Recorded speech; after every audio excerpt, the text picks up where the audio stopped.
нет на свете ни одного человека, кто бы не знал такую страну, как Италия. И, наверное, нет другой страны, о которой так много известно. Стоит хотя бы вспомнить Римскую империю. Выделю лишь некоторые интересные факты об этой прекрасной стране.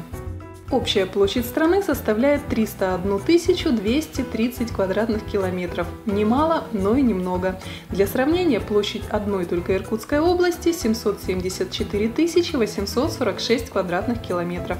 Однако, несмотря на негигантские просторы, Италия поделена аж на 20 регионов, в каждом из которых говорят на своем диалекте. По сути, это скорее свой язык, и случается так, что жители соседних регионов могут совершенно не понять друг друга при разговоре. В Италии изумительной красоты природа. Страна омывается 5 морями – Ионическим, Адриатическим, Лигурийским, Средиземным и Тирренским, а большая часть суши – это холмы и горы. Самая высокая европейская гора Монблан тоже расположена на итальянской территории. Внутри Италии находятся два крошечных, но самостоятельных государства – Ватикан и Сан-Марино. 60% всего мирового культурного наследия также в Италии. Не зря одной из самых популярных здесь фраз является «жизнь коротка, искусство вечно».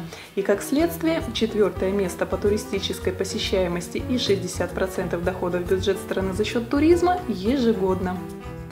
Италия поистине страна талантов. Да Винчи, Вивальди, Страдивари, Данте, Колумб, Галилео, Паваротти, Феллини – имена, не нуждающиеся в представлении. Столица мировой моды тоже здесь. Вспомните навскидку несколько именитых модельеров, и все они окажутся итальянского происхождения. Италия – родина многих полезных для человечества изобретений, таких как термометр, фортепиано, пишущая машинка, скрипка. Лучшие спортивные автомобили Ferrari, Maserati и Lamborghini родились здесь же. Итальянская кухня – одна из самых популярных и любимых в мире. Паста, пицца, лазанья, тирамису, капучино, всевозможные виды сыров, даже наше любимое украинское сало итальянцы не стесняются приписать себе как первооткрыватели.